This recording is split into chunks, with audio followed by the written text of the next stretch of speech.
जब भी चुनावों की बात होती है तो हमारा ध्यान अक्सर बड़े बड़े आंकड़ों और राष्ट्रीय रुझानों पर चला जाता है।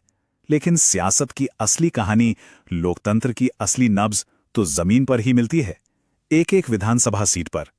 आज हम आपको लेकर चलेंगे अरुणाचल प्रदेश के नायापिन विधानसभा क्षेत्र में, ये समझने के लिए कि 2024 का जनादेश असल में क्या कहता है। यहाँ की कहानी उन गहरी सच्चाइयों को सामने लाती है जो अक्सर सुर्खियों में कहीं खो जाती हैं। तो चलिए सबसे पहले इस इलाके को नक्शे पर समझते हैं। नाइपिन विधानसभा क्षेत्र अरुणाचल के कुरुंग कुमे जिले में है और इसकी सरहद चीन से लगती है।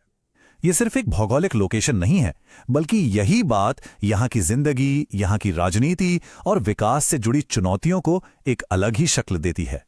नायपिन के इन चुनावी नतीजों की हमारी पड़ताल को हमने 5 हिस्सों में बांटा है। सबसे पहले हम वहां की जमीन और लोगों की धड़कन को महसूस करेंगे, फिर 2024 के जनादेश के आंकड़ों को डिकोड करेंगे, इसके बाद इस बदलाव के पीछे की वजहों को जानेंगे, फिर 2 दशकों के सियासी सफर पर नजर डालेंगे और आखिर में एक बेहतर शासन के लिए क्या किया जा सकता है उसके एक ब्लूप्रिंट पर भी गौर करेंगे। तो शुरुआत करते हैं पहले हिस्से से, नाइपिन की धड़कन, जमीन और लोग। क्योंकि किसी भी राजनीतिक विश्लेषण की जड़ें उस जगह के समाज और अर्थव्यवस्था में ही छिपी होती हैं। ये देखिए, ये स्लाइड नायापिन की राजनीति की सबसे बड़ी सच्चाई है। ये एक आरक्षित अनुसूचित जनजाति यानी एसटी सीट है, जहां 98% आबादी आदिवासी है और इसमें भी निशी जनजाति का दबदबा है। ये पहचान, ये अस्मिता यहां की सियासत की धुरी है। अब ये आंकड़े देखिए, ये मिलकर एक पूरी तस्वीर बनाते हैं। यहां लगभग 16,464 मतदाता हैं। साक्षरता दर सिर्फ 56.3% के करीब है, जो शिक्षा के क्षेत्र में एक बड़ी चुनौती की तरफ इशारा करता है। आबादी में युवा बहुत हैं और लिंगानुपात, जो कि काफी अच्छा है, एक सकारात्मक संकेत है। लेकिन सबसे बड़ा और अहम आंकड़ा, यहां के 62% लोग किसान हैं। मतलब समाज की जड़ें जमीन और खेती से बहुत गहराई से जुड़ी हुई हैं। और इन्हीं जड़ों से जुड़ी हैं 2 सबसे बड़ी चिंताएं जो पूरे इलाके में गूंज रही हैं। पहली, युवाओं के लिए भयानक बेरोजगारी और दूसरी, पिछड़ा हुआ बुनियादी ढांचा, खासकर सड़कें। तमाम राजनीतिक गहमागहमी के बावजूद लोगों की जो असल मांगें हैं वो बहुत सीधी और साफ हैं, रोजगार और सड़क। तो अब आते हैं इस विश्लेषण के सबसे अहम हिस्से पर, 2024 के जनादेश को समझना। देखते हैं कि नंबर क्या कहते हैं और उन नंबरों के पीछे छिपी हुई कहानी क्या है। 88.8%। जरा इस आंकड़े पर गौर कीजिए। यह सिर्फ एक नंबर नहीं है, ये एक ऐलान है, एक ऐसे लोकतंत्र का जहां लोग अपने हक को लेकर बेहद जागरूक और सजग हैं। इतना ज्यादा मतदान बताता है कि यहां का वोटर चुप नहीं है, वो अपनी आवाज सुनाना जानता है। और ये रहा 2024 का फैसला। बीजेपी के तायनिकियों ने 54% वोट लेकर एक साफ जीत दर्ज की। उनके सामने पीपल्स पार्टी ऑफ अरुणाचल यानी पीपीए के उम्मीदवार थे, जिन्हें लगभग 46% वोट मिले। जीत का अंतर 8% से ज्यादा का था। लेकिन इस नतीजे में सबसे चौंकाने वाली बात यह थी कि भारतीय राष्ट्रीय कांग्रेस इस लड़ाई में कहीं नजर ही नहीं आई।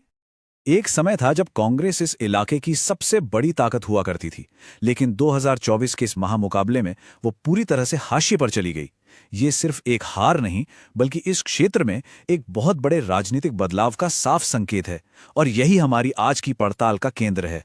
तो अब तक हमने देखा कि क्या हुआ, अब सवाल ये है कि ऐसा क्यों हुआ। चलिए इस बदलाव के पीछे के कारणों की परतें खोलते हैं। हमारे संविधान ने हमें गरिमा के साथ जीने का अधिकार दिया है और इसमें एक सूचित नागरिक के तौर पर जिम्मेदारी से अपनी बात रखने का अधिकार भी शामिल है। इसी भावना के साथ आइए इस बदलाव को समझते हैं। नायापिन की राजनीति को समझने की चाबी ये है कि यहाँ की सियासत पार्टी केंद्रित कम और व्यक्ति केंद्रित ज्यादा है। यहाँ नेताओं की अपनी पकड़, उनका अपना दबदबा और उनके बदलते समीकरण ही चुनावी गणित तय करते हैं और इसका सबसे बड़ा उदाहरण है बामांग फेलिक्स। उनका राजनीतिक सफर इस बात का सबसे बड़ा सबूत है। देखिए, 2009 में वो एनसीपी के उम्मीदवार के तौर पर जीते, 2014 में पाला बदला और कांग्रेस के टिकट पर निर्विरोध चुन लिए गए और फिर 2019 में वो बीजेपी के उम्मीदवार बनकर जीते। पैटर्न साफ है, नेता की जीत जरूरी है, पार्टी कोई भी हो। यहां व्यक्तिगत वफादारी पार्टी की विचारधारा पर हमेशा भारी पड़ती है। इस बदलाव को हम संगठन के स्तर पर भी समझ सकते हैं।